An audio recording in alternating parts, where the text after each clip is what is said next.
Oh, hi there. It seems as though I've woken up in an odd hour yet again. It's about 3 a.m. in the morning, so I figured I'd make a video. And this time I'm going to talk about a DRL Sports Badge that I just bought. Um, yeah, I don't know. It's vintage metal. It's about, probably about 80 years old. To be an antique, it has to be 100 years old, so even though it's from World War II, it's still considered vintage, in case, people didn't know that. This particular one, I don't mind, because I paid a good price for it. Everything seems to be in order. You might notice that there is a small hairline scratch on the right swastika. Nothing too critical, especially for the price I paid for it.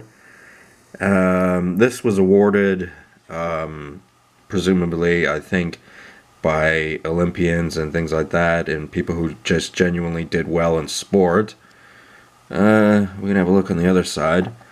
There's a couple things I wanted to point out. This is a hollowback, so it's, that's just the design of the back. Florzheim is the name of the guy who, let's have a look. I had it for a second. Hensler Florzheim, but then it disappeared. This isn't the best camera.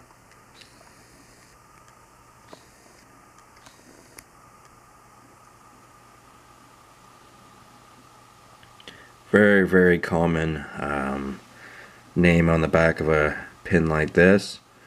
There's the serial number. Don't even really know what that means. And here's the catch pin. And it's actually a little bit loose on there. It's not so easy to handle with one hand, but it is.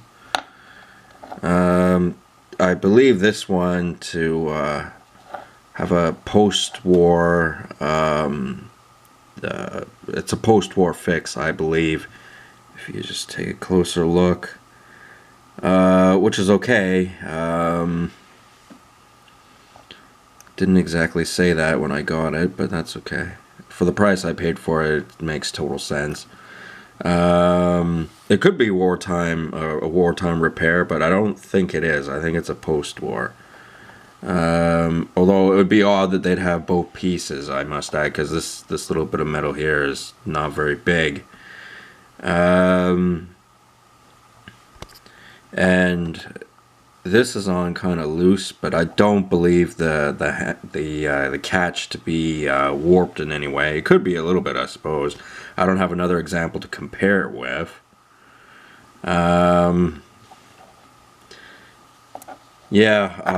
This is an award that is still handed out to people today.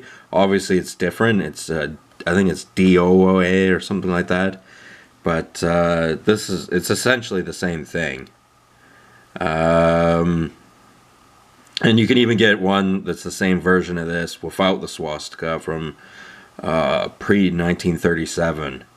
Which, one day I actually will probably buy, because I'm always eager to increase the size of my collection, as most collectors do. It's kind of like a thing that gets in your head, and you like doing this sort of stuff. And it's another one of these harmless little trinkets. Right now, you can pick them up for decent price, really, if you know where to look.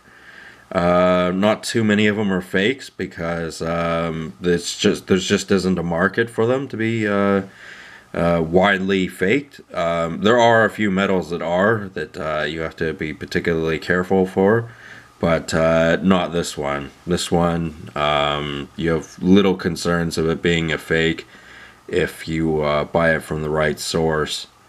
And they're not outrageous to buy, and for something that's 75 years plus, I think it's a cool little thing to have. Anyway, there isn't much more I can say about this. You either like this sort of thing or you hate it. That's really kind of your only options, really. But it is a harmless trinket nonetheless. It doesn't mean anything necessarily. So yeah, here's my DRL badge, and I hope you found this video to be at least interesting, if nothing else. Anyway, I'll talk to you guys later. Have a good one.